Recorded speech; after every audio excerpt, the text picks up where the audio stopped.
You're listening to WLPN LP Chicago 105.5 Lumpen Radio. This is the Pop Punk Pizza Party. Pizza party. Punk rock pizza party. This is pop punk pizza party. Specifically pop punk. Oh, not a subgenre of punk rock. Right. Like melodic hardcore pizza party is a different one. The melodic hardcore taco truck is what I was waiting for, but that's the whole thing. And there's the emo pierogi hour too. Right. That's later. Right. Okay. All right. Here's the Turbulent Hearts on WLPN.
Pop Punk Pizza Party. That was the Turbulent Hearts out of LA, and there's a local connection there, actually. The bass player, Mark Johnson, grew up in Midlothian, Illinois, and I knew him since I was about 15 years old, so that's a good 15, 16 years now. So yeah, that's Turbulent Hearts. A great Hearts. 15 years. Yeah. A wonderful 15 years. It's been a long time. What's the anniversary gift for 15 years? Oh gosh, I don't know. It's better than, it's got to be better than paper, but it's not quite diamonds or anything. I think it's topaz. Is it topaz? Let's go with that. Or is it- Opal? Or corundum. No, I don't know. Now I'm just naming gemstones of like Corundum. birthstones. Tofu. Tofu. It's Pretty tofu. sure it's Oh, there you tofu is the I'm waiting for that punk rock tofu truck to come out here too.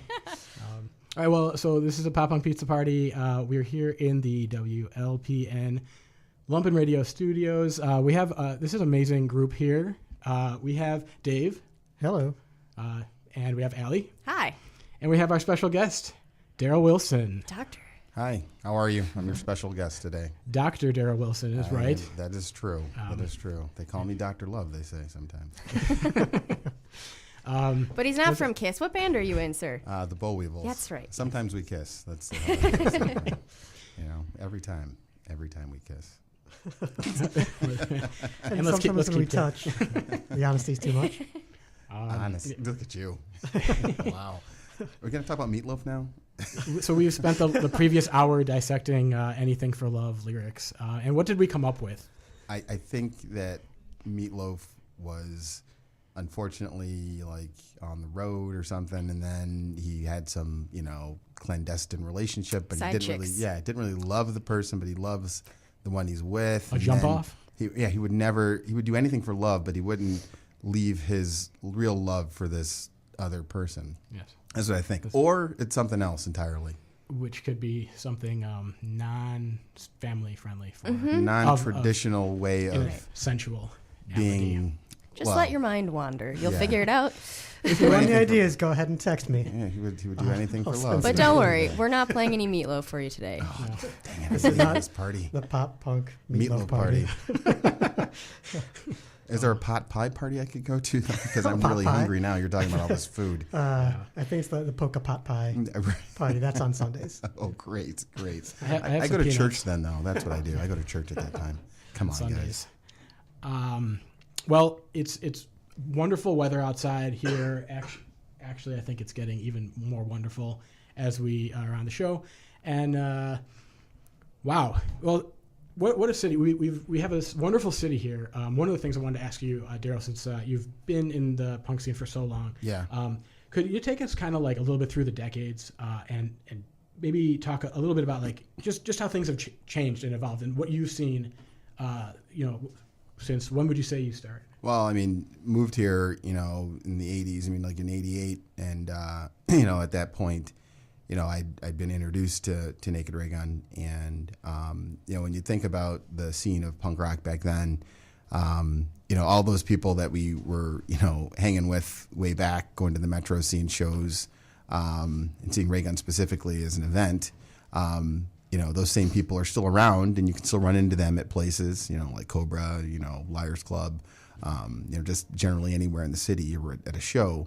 And we had this kind of real tight-knit community where you could still, say things about what happened back in the day, and people still remember those exact events because they were, these big events. They were, monumental events in some sense.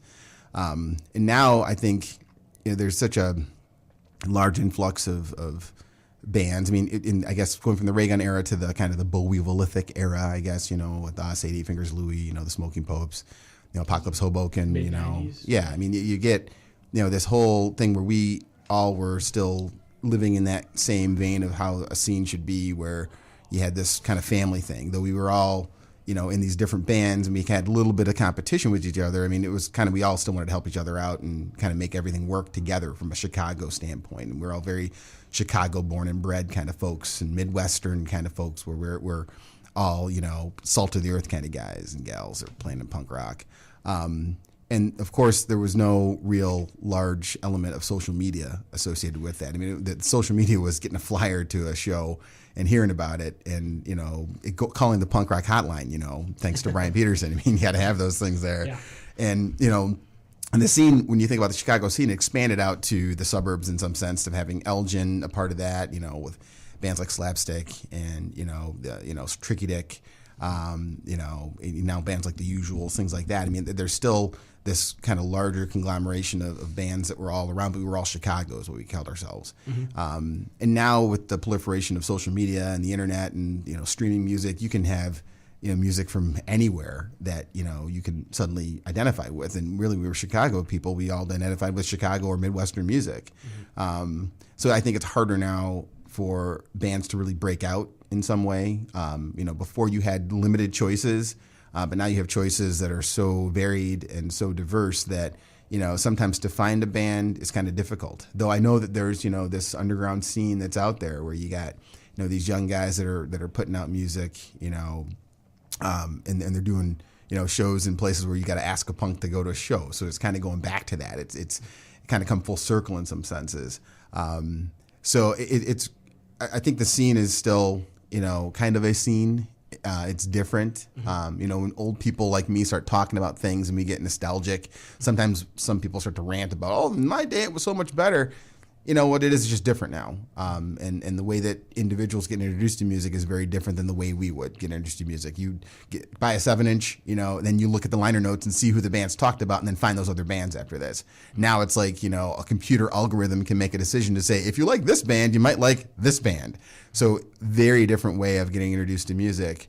And then once again, the scene kind of grows in a different fashion because the underground is kind of hidden from kind of whatever's considered mainstream, which before when we listened to the music, it was all underground music. Now it's all mainstream, which is kind of funny. So yeah, Chicago's changed a lot. It's grown, and I think that's good. I mean, you have to have new things. If you don't, have an organism get stressed in some way and then kind of grow, it'll just die. So I think that it's evolved into something new, and we still kind of fit into that somehow. Mm-hmm. Let's hit a song, and we'll come back. We'll get some Agent Orange in, and then we'll continue talking. Nice. All right.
Here we go.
Okay, we're back at the Pop Punk Pizza Party. We got Daryl Wilson here of the Bollweevils. He's here with us, and so we talked a little bit about Chicago punk rock over the decades since the '80s. Probably one of the newest, latest phenomenons has been Riot Fest. I mean, it's really kind of come up out of the woodwork, I'd say, and really sort of like, in some ways, I would say it changed the face of Chicago punk rock. But would you say, one thing I'm wondering about from your point of view is, has it how has it affected the underground? Is the underground stronger? Has Riot Fest somehow stifled like the local, like, community of punk rock? Well, I don't think you ever can. I mean, it's like, saying that, because arenas exist, and people play professional basketball, that, nobody's going to play basketball, at the local Y or anything like that. I mean, that it's, everything's different. I mean, there's always going to be levels of differing, approaches to how you can entertain. And, some people might look at, music and say that the only way they're going to see music is, hey, you get a large venue where you can have a multitude of different bands to choose from at one time, and then they, go and see it. And that's convenience. So that's what people usually want in anything, is convenience. And it has changed that's how the landscape of how you can get your entertainment, in some sense. And then it's not a good or bad. It's just that what it is. I mean, and that's good, because people can go to one venue and find a lot of things at one time.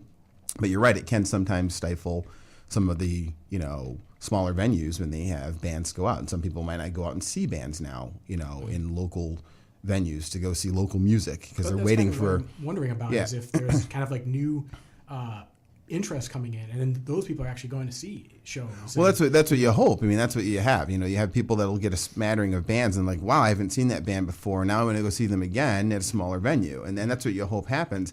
That doesn't always happen. Consumers can be fickle about things. I mean, everything can be, monetized in some sense, and people go, what's my biggest bang for my buck, and what am I going to be able to get? All these things. Where do I get to see, Bad Religion, the Vandals, Descendants, see, a whole myriad of bands that you've never seen before in one place at one time, right. and you don't always get that. Do you think that that's like a bigger benefit than now, that it's like the 3-day festival, like outdoors in a park, one spot where everybody can just like, oh, I'm going to be here all day anyway, so I may as well check out like this band at 1:00. Because it used to be where Riot Fest used to be different venues. Right, and that's kind of hard. Right, and it's harder to do. I mean, you have to sometimes then make critical choices between where you're going to go. But right now, you could actually go, I'm going to walk over. I can see part of this band, go see the part of that band too. I mean, sometimes you still have to make choices between two different bands playing at one time, or maybe three. But it gives you choices, and it gives you opportunities to see all these bands. Mm-hmm. But yeah, when you talk about the other part of it, with local venues, you still want people to see bands in local venues. That's what you still want, and you have to have that flourishing, underground, or the burgeoning, areas for bands to play.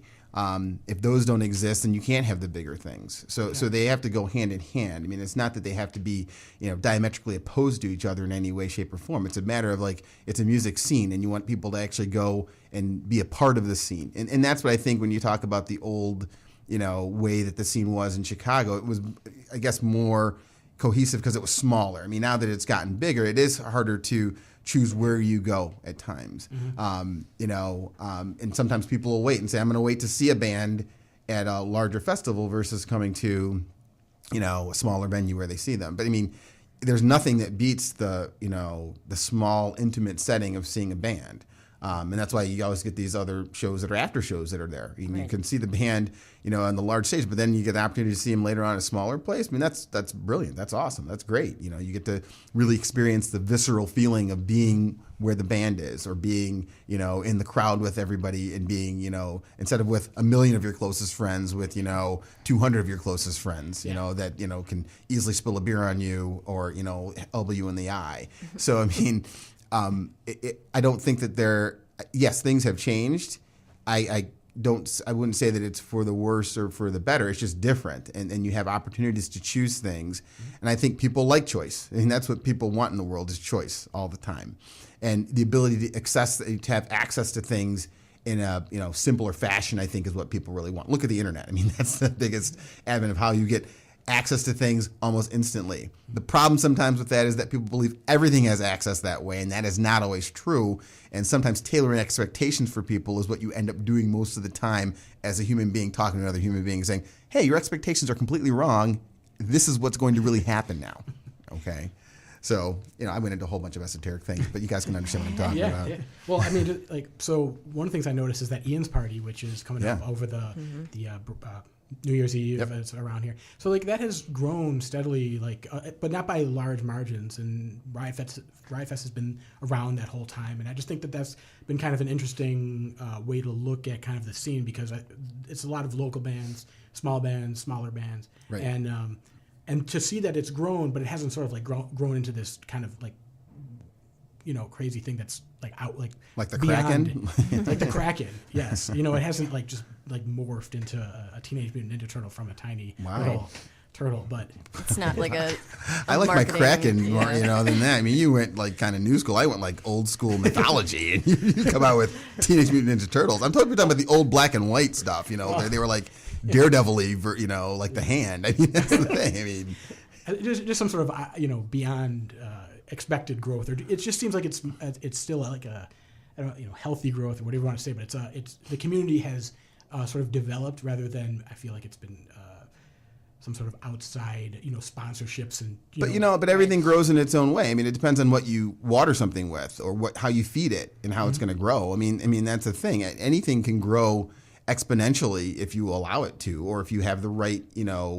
opportunity, the right milieu of things together can make something grow that way. Well, I'm sure there's a lot of people who would like their businesses to grow exponentially at the touch of a tip of the hat. But you're right. To get those together is possible, but yet very. But I mean, it's difficult. the funniest thing is all the time. Everybody wants to. It's like talking about punk rock sensibilities and what those mean. Who knows what that means? I mean, really, saying punk rock sensibilities to me is funny because, you ask somebody what that means, everybody's going to tell you three different things, and then somebody's going to ask you and go, punk rock sensibilities really are, it's your opinion matters, and that's what it is.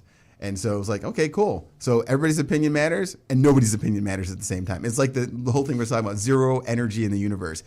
There has to be balance. There's zero energy in the universe. So the universe will always exist and has always existed because there has to be a balance between the gravitational force and the amount of matter that's there. So for every E. Mackay, there's an equal and opposite G.G. Allen. Yes, so there has exactly. There's always equal balance to the force. That's the whole thing. Come on, guys.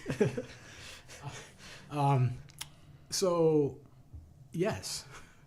That's the answer? The answer is really 42, but I mean, that's a whole other thing.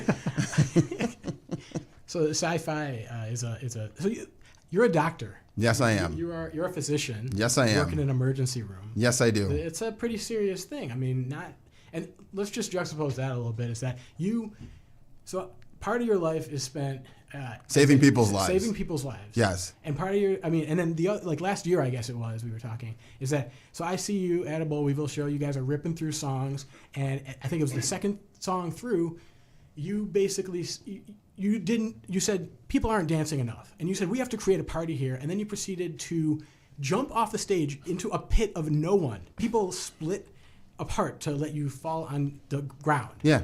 But that was also because they understand the whole thing about kinetic energy and how that's going to be transferred. Because I'm huge, so if you're falling at 10 meters per second and I actually launch myself at you, I mean the amount of force applied with a man who's 220 pounds of solid muscle like me, that's a lot of force hitting you. It's a lot. You can do the calculation if you want to right now, physics people out there, physics nerds. Let's go. Come on, physics nerds. You know they're out there. I'm right here right now. Send me your answers. It was a sort of an amazing moment, but also maybe it was a comment a little bit on the state of the scene, because 10 years ago people would have caught you, or maybe it was the environment or whatever it was, but it was also kind of like that you wanted to make something happen. You're going to get up and you're going to have why do people go to shows? I mean, that's the reality. You ask that question. If you go to a show to sit back and listen to music, that's great. I do that now. I mean, I don't want to be in a pit. I don't have to be in a pit, but I will go into a pit if I really want to. But the reality is a show is something that has to have some kind of, once again, kinetic energy, some kind of force, something that has to happen. When you go to a venue or you go to see a band play, you want to see something. The classic example of that is you go see New Order play or, or Depeche Mode or something like that. And like, boy, they played everything exactly like the record sounded, because you know what? Most of it's electronically recorded, and that's what it is. And they may add a few, things here where they may banter with the audience. Not very much for New Order, but I mean, it's just one of those things where you can listen to that at home. But if you go to a show, you want to see a show. You want to see something occur. You want to be able to tell a story about that. And you know what? And at that point, some of the best, frontmen, you look like Iggy Pop. Think of all these things that happen where you go, holy, but Jesus, that's crazy. You can't believe that somebody's smearing peanut butter on themselves. Or you can go and talk about, hey, remember that time that, you started bleeding because you punched the ceiling with your hand really hard? Yeah, I remember it vividly because I have the cuts all over my hands. I remember that. But that's what you want. You want to, and that's what creates a buzz, or where people go, that band's awesome because they do things. But I think it's like sort of beyond that, because it's like your energy. Like, not everyone is going to do that, and not everyone is going to think that, like, oh, I'm going to get some sort of like notoriety. I mean, and to be real, like, Bollweevils are not like a nationally known band. Oh, we're internationally known. That's the whole thing. That's why. But you know what I'm saying? Like, you have this energy. You have it. So that gets transmitted out, because if you have that energy, other people are infected by it, and then they take that over, and that's why you become internationally or nationally known. And so in reality, we are nationally known, by the way. We are internationally known, by the way. But I mean, from the standpoint of saying we're, known in the sense of being, Rise Against or something like that. No, it's not going to roll off your tongue. We're not like the Rolling Stones, we're going to roll. I mean, we might be as old as them, Steel Wheels Rolling, but I mean, you don't see Mick Jagger jumping off a stage, but he does his, little, like slithery kind of, slithering moves, and gets his whole, chicken walk stuff going, and that's classic. But, I enjoy playing live. I enjoy the experience, and I want everybody else to enjoy the experience too. I mean, the guys that I'm my buddies in the band, they're some of my best friends, and you know what? We enjoy the experience. So we feed off each other's energy. And you know what? Even if somebody else doesn't have energy out in the audience yet, and I say yet, you know what? I'm going to do something, and you're going to be like, I remember that. And you're like, oh man, that was insane. That was crazy. That was like, and as I was saying before, some of the best frontmen or best front women in bands do something that is unexpected, that makes the show dangerous. Rock and roll has to be dangerous, and that's what's left it in some ways. You can be sterile, you can play your instruments as best as possible, they can be perfectly tuned, everything else. But you know what? People want to see something dangerous. Why do people go to NASCAR? They want to see a crash. I mean, that's what it is. I mean, I don't care if you say I'm a points leader and blah blah blah. You want to see a crash is what you want. That's what you want. You want to see you're a casualty vampire. People are casualty vampires, quoting the Circle Jerks, by the way. They're casualty vampires. They want to see something happen to someone and go, I wish I could experience that because I'm afraid to do something. But I think that's kind of the part of punk, too, is breaking down that barrier. So in NASCAR, yeah, you want to see someone crash. But you want to be in the crash. I certainly But you do. want to be in that crash. But at a show, you want to see something dangerous happen, and you want to maybe be part of that, too. Right. You want to get jumped on, or you want to get, you don't really want to get hurt in the end. No, you don't. don't. Want to be sucked into that somehow, whether kind of out of your control. Well, are we trying to create like this virtual reality experience of punk rock where you can put your VR things on your eyes and say, I'm in a pit right now. Yeah. I just stage dove. Oh my God, you see how I did that? There's like punching bags, like right. Right. So you can feel the kinetic feedback of what happens when you're there. But it's a visceral experience. It's going back to our base instincts of, when we were crawling out of the primordial ooze and then hiding in caves away from all the other predators that were going to get us. And then suddenly somebody stands up and goes, oh, me dangerous, me going to go out and do something. You come back with bloody pelts all over you. You're like, look what I did. And people are like, that's awesome. I want to do that too. And I want you to go out and hunt.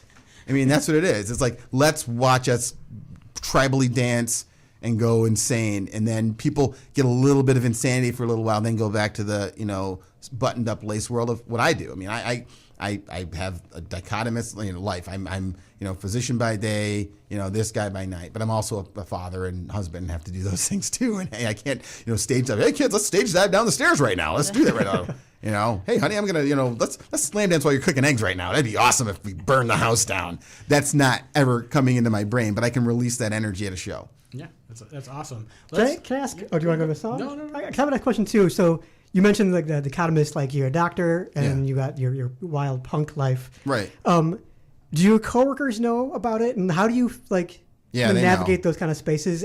They know. Yeah. they know. How do I navigate those spaces? Is this something you talk about? Is it something that you kind of like they know and they know, but it's just we'll just put that behind? No, people ask me about it all the time because once again, it's like they can come very close to touching danger is what it comes down to, and it's safe. So I'm packaged danger is what it is. And so they know about it. Some people have seen us play. I mean, the CEO of our hospital came to see us play at the House of Blues before, and that was, fun. And they're like, I can't believe that you do this stuff. I'm like, well, I do. And it's like, they love it. So, I mean, it's definitely a nice novel thing. Very rarely will, it come into and bleed into the day of me taking care of a patient where they might say, hey, I recognize you from this. I mean, I had a patient recognize me, some days ago who said, didn't you guys play that show at the, this place? And it was, oh my God. And that was crazy. I'm like, yeah. So I'm going to fangirl out right now, but I'm like, let's just take care of your medical problem right now before you fangirl out. So let's do this first. And by the way, yeah, we did play that show. Oh, I thought it was you. I'm like, okay, let's get your medications into you now. So this is the problem I have, and I don't know if you had this. Will I grow out of it at some point? Because I'm a teacher now. Yeah. And I'm worried that they're going to find me out. It's like my coworkers kind of know what I do, and they, are ambivalent about it. There's always in the back of the mind, like, oh, they're gonna figure out that, like, I went on tour and I slept in a record store once. They're going to be like, you can't work with kids now. Well, I mean, the thing is, it's like, you're either who you are or you're not. And people have to accept you for who you are. Yeah. And I mean, I'm very comfortable in my skin. Yeah. And you know what? There's way too much evidence of what I've done in life online all over the place. So, I mean, it's like, I'm already there if it's already done. I'm board certified. I'm a really smart guy. And my patient satisfaction scores are high. So it doesn't affect anything negatively. Yeah. If suddenly, I turned into Gigi Allen at work, there would be a problem, and I should be put away. I mean, I should be put away. That's the reality of that. But that's not going to happen. I mean, there's a perfect place and time for everything. And no, you don't suddenly, I put a guy's hip back in, and I get on this, I jump off of the, the gurney, go, oh, then jump down and go, yeah, and then start slamming fists on people. That doesn't happen. No, but I also felt too. I mean, part of it was I felt kind of like, I'm getting away with something here. Well, it was kind of sneakiest I kind of liked. Right. I mean, well, is that part of that? The taboo thing. I mean, that's what people like. They like taboo things. And think about it. You're a rock and roller, and then you come into a place and you're like, hey, but you're my doctor, and you do rock and roll. How do those things correlate? Well, they do, because it's like, everything's a performance. I mean, everything is a performance. Life is a performance. And, there are certain times where it's okay to let loose and let out the whole, demonic you. And then there's the time when you have to be the angel and do those other things. But it all comes down to, once again, zero energy, because everything has to be balanced. That's the whole point. See how the universe comes to zero energy all the time? It keeps coming back to zero energy. And Gigi Allen. This is the third time he's come up in the past hour. Because he actually was the balancing force, I think, in everything. Or he actually was, he's one part of the yin and the yang of it all. Yeah. There's always a Gigi Allen, and there's always a Mother Teresa. I mean, that's the whole thing you got to have. And if they went together, they're probably in heaven together right now doing something. Well, I don't know where they are, but I mean, that's the thing. They might be balanced out. Yeah. Okay. I got a song here. Let's go to that song. This is a request. My next band, Mother Teresa and the Gigi Allens. Mother Teresa Allen.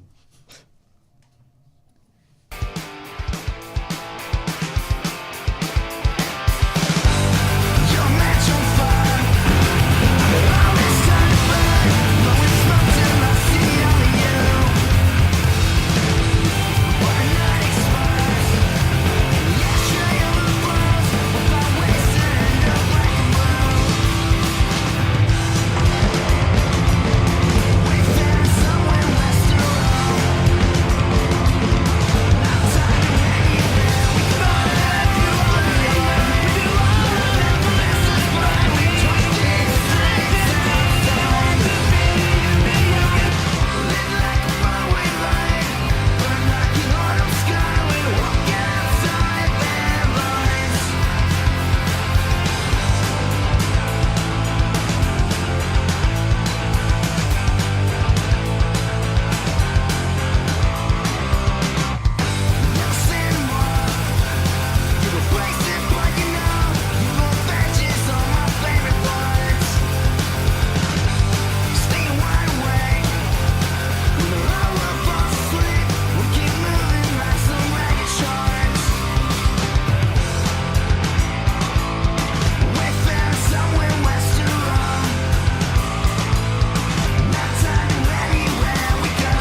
I was banner pilot.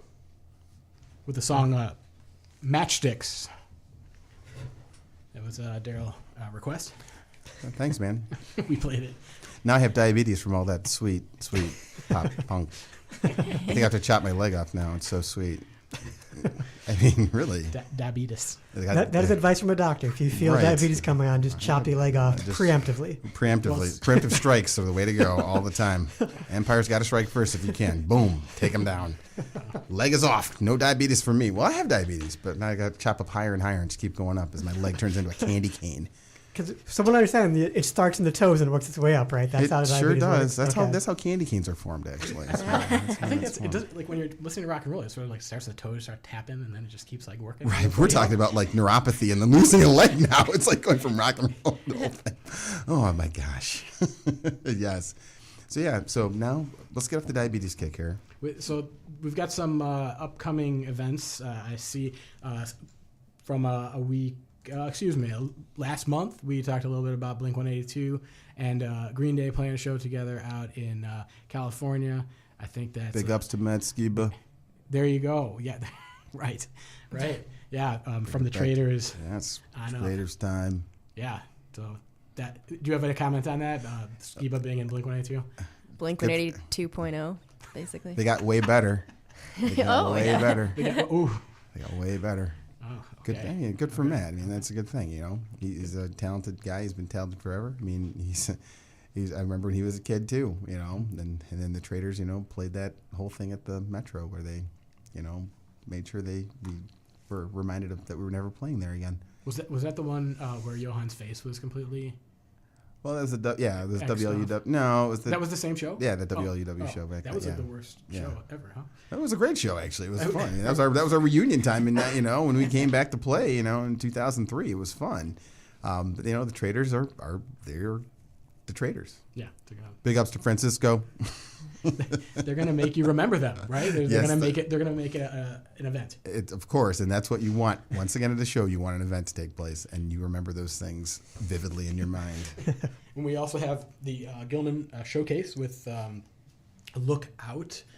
Many of the Lookout bands are going to be playing, including Mr. T Experience and the Smugglers. And they went for like the more obscure bands there. They were trying to go for. Winona Riders, man. Yeah, don't forget Grant's TV. Winona Riders, man.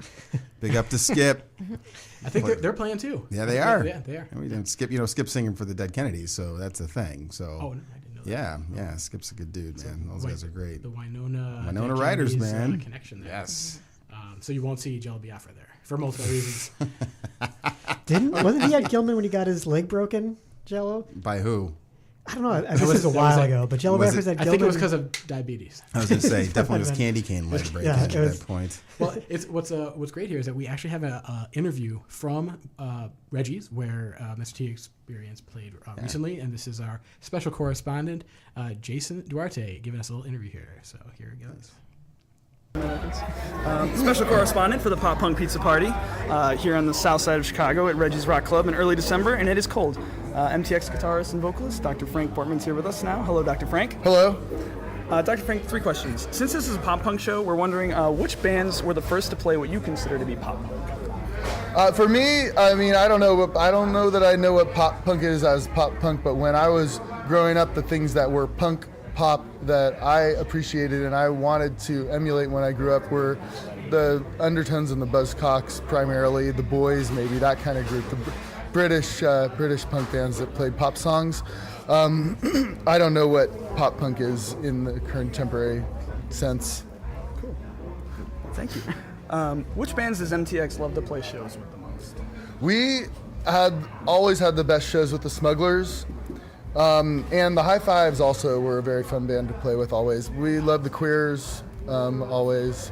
But I'm really excited that we get to play with the Smugglers again next month in Berkeley. Smugglers Reunion. That's going to be great. They were the best live band ever in the history of live bands. Is that at the 924 Gilman Lookout show? Yeah. Oh, that's awesome. Cool. And has MTX ever actually crossed paths with Mr. T? No. He has encountered people trying to get him to sign that album, and apparently it angers him when that happens, is what I understand. So that's all I know. Lastly, one more question for the pizza party. What does MTX like on its pizza? I like if it's a good pizza, I just like a plain marinara, like just a plain margarita that's, well done, like the real good ones. But if I'm just ordering a pizza from somewhere, mushrooms and black olives, I think the rest of my band probably likes, like as many kinds of sausage as possible, except for the vegetarian guy, and I'm not sure what he gets. Well, thank you so much. Yeah. Appreciate it. Thank you very much. All right. So thank you to special correspondent Jason Duarte. He's been in a number of bands like the Parasites, and he also does a zine called Squid Pro Quo. He's also a good friend of mine too. I love Jason. Yeah. Didn't know there was a connection there, but that worked out. There you go. He's a very good friend of mine. So, Big up to Jason. Small world. Maybe it is a small world. I was going to say, the Mr. T really wants to pity the fools in the Mr. T experience, I guess. Great band, by the way. Love that band. Great band. I'm sorry I missed them, but that great band. They played on my birthday, of all things. It should be my birthday gift to go to that show. But no, I had other things I had to do. Work parties. Oh, work parties. It was awesome. Yeah, work party. That was awesome. It was awesome. And what other events we got going up here on back to the New Year's Eve show? Yeah, New Year's Eve. Right? Reggie's, we're playing?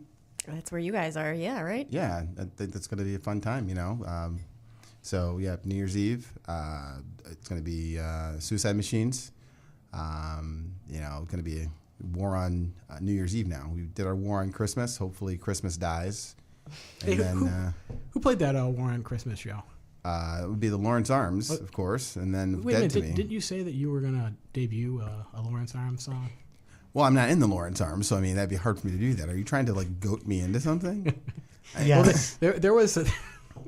Listen, there was. I thought you were gonna. There was a song that you were gonna propose to them. That it was a. All I know is that you know what, when you actually completely are enamored with individuals and then you mimic them, that is one of the highest forms of flattery. Okay. So I could do a little Chris and Brendan kind of thing.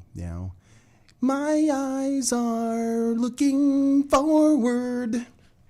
I'm singing like Chris would do, and I know it's gonna be a day that I could never say. That's what we say. That's the. And now the time's gonna be there. That's accurate. That's a new song. Yeah. I'm gonna cry my eyes. You're gonna cry your eyes. That's actually really convincing. Is Brendan in the studio here right now? That is a world premiere. Hey, listen, you know what? When you can take, Slapstick and Tricky Dick and put them together and make them into a band, that's a great thing. You can do that. Or you can do Memo singing, we'll climb to the top. It's a old... But the Tricky Dick was great because they had all that, rhythmic... it reminds me of... it reminds me of everything, like Gilman stuff. That was those things you come out of the whole... Elgin has its own sound. When you think about how the Elgin bands played, and still to this day, you listen to bands like The Usuals and things, it still has that kind of feel to it. It's Chicago, but it has another aspect to it. Yeah, more specific. So, there's definitely a Midwestern sound, and now you've got, different kind of nuances, different types of dialects that you get out of individuals, like the Chicago, kind of accent, and then you get, people that are just Midwestern, are all plain Jane, they have nothing that sounds out of the ordinary. Mm-hmm. And then you can go West Coast and find more stuff, and you go to the East Coast and find things specifically, but everything has a different sound, and Elgin has its own sound too. And yeah, I love those guys. I'm just being flattering here. I just can mimic a lot of things. I'm like Rich Little of punk rock. Oh, there's a nice old school reference. Right, exactly. It's like, who is that person? It's not Chris Angel. I don't care about it. He was the one that George Bush got to do the correspondence dinner after Stephen Colbert roasted him. Yeah. He learned his lesson. Don't have someone who's funny and smart on. Right. Who's going to be pointed. Get the old impressionist guy. See? There you go. See? Want more impressions? You're throwing things at me, which is ridiculous. Destroy the studio. I know. You're just throwing things at me. Well, a Gigi Allen impression. Here's a song. How about that you also requested. Yeah. The what separates us all. What separates us all? Yeah. Smoke and fire. So Yeah. Smoke or fire. Can I speak today? No, you can't. Should I mimic you?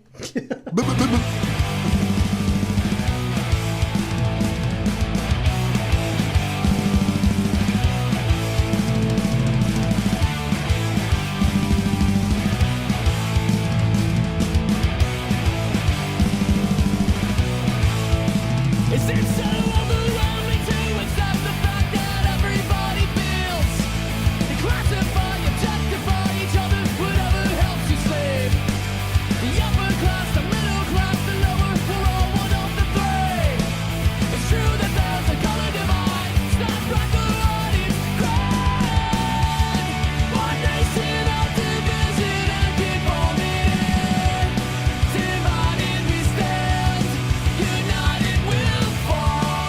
So where's this land of equal opportunity? Divided we stand, united we'll fall.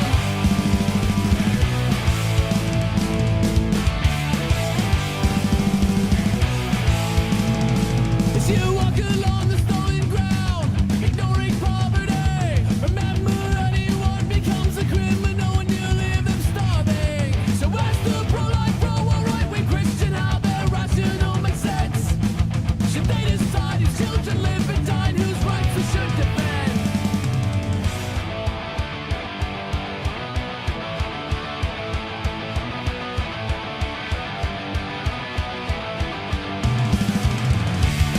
One nation of division and people meeting.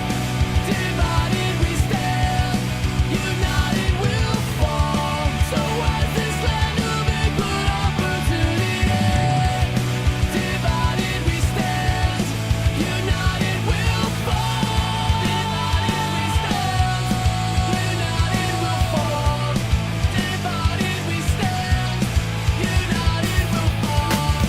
Divided we stand, united we'll fall. Divided we stand, united we'll fall.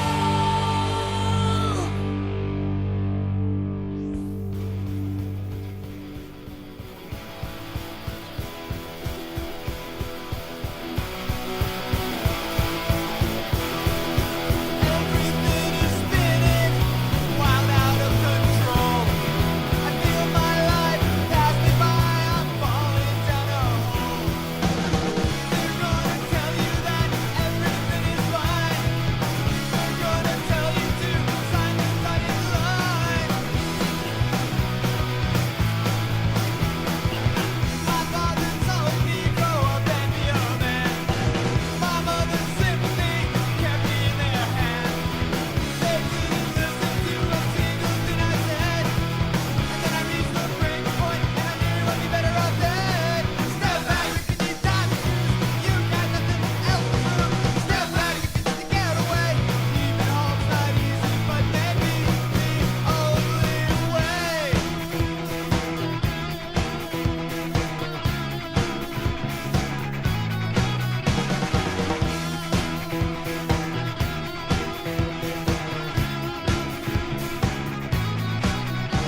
Well, I hate to see my mother cry, but I had to make my last goodbye. Longer than I stayed at home, more I felt so all alone. People grow and people change. I'm not one to blame, no blame. I knew what I was living for. Last time I walked out that door.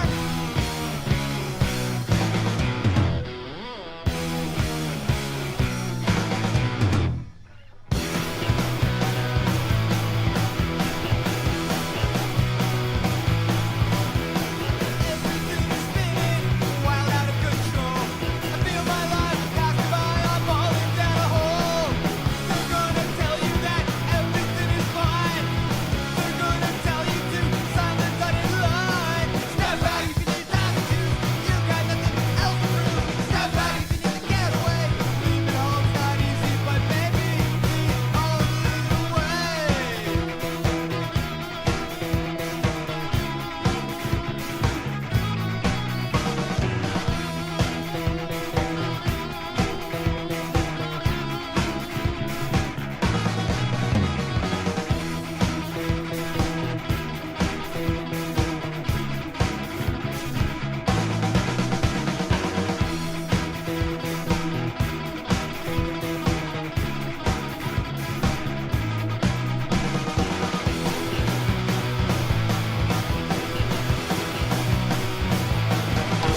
105.5 WLPN.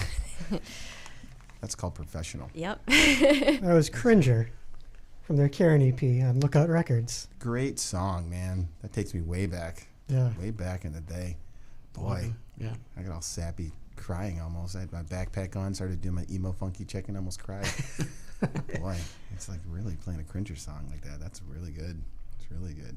Sort of like another era, I know. of that type of that sound. I know that it's just nobody plays like that. So I mean, because everyone learned how to play their instruments now. This is WLPN LP Chicago 105.5 FM Lumpen Radio. This is the pop punk pizza party. No pierogies, no polka. We have. So we're kind of wrapping up the show here, and we maybe want to talk about like any other shout outs, Daryl, or any. Yeah, unfortunately, we talk about the scene, how the scene was kind of, built, and you have a bunch of individuals that are very important and instrumental to the scene. And we'd like to, had a recent passing of Sean. That's a big hit, but, the scene will persevere and go on. Great guy, I met him, before the Riot Fest days, and we met him when he was, running, Moonshine, not Moonshine itself, but the venue, the bar, restaurant, through my buddy Mike Catani and his wife Marnie. And then he opened up Cobra and started going to Cobra. And then he became instrumental in helping to build Riot Fest in the scene with Mike. There's the memorial show for him, coming up. Yeah, that's happening January 6th Yeah. at the Concord, and that's going to be headlined by Naked Raygun, longtime friends of Sean's, right? Yeah. And Deal's Gone Bad. So I mean, he's a really guy, salt of the earth, give the shirt off his back, wonderful human being, and missed by all. So I mean, play a song for Sean, and then I think we should kind of cut it. This is your song. Play some. We covered Naked Raygun. We did, New Dream. So hope he's dreaming forever. Great guy. Thanks for coming in, Daryl. Thank you so much. Thank you so much. Said I got new dreams. Got new dreams. Got new dreams and I'm gonna make them real. Got new dreams, I'm gonna make them real. So I got new dreams, I'm gonna make them real. So I got new dreams, I'm gonna make them real.